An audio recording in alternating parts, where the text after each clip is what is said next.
Robin Williams wasn't just a comedian, he was a force of nature, a man whose voice, wit, and presence could light up even the darkest room. Whether you knew him from Mrs. Doubtfire, Good Will Hunting, Aladdin, or Dead Poets Society, one thing was certain.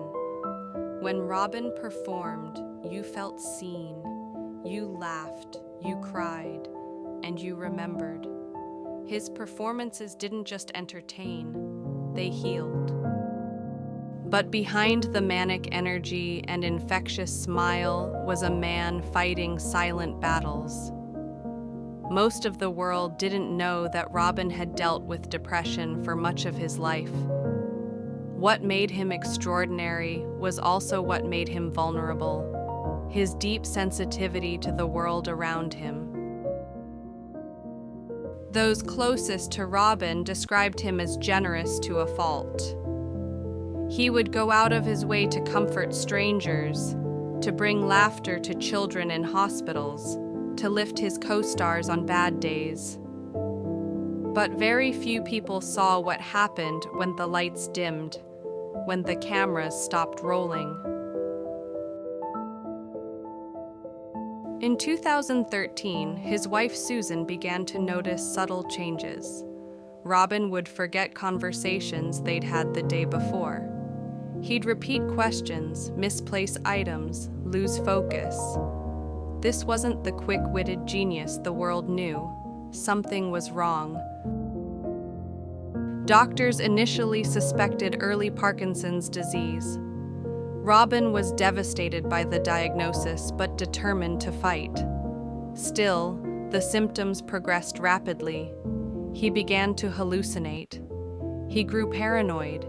He would wake up in the middle of the night in fear, convinced someone was watching him. He was aware enough to know that he was slipping, and that realization was the most terrifying part. His final months were spent trying to hold on, to his mind, to his dignity, and to the love he had for his family.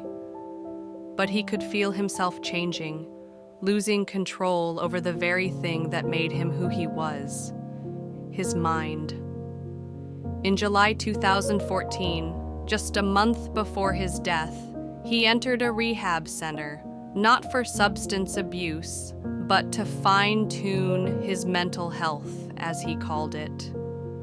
His friends said he was quieter than usual, more distant. On August 11, 2014, Robin was found in his home in California.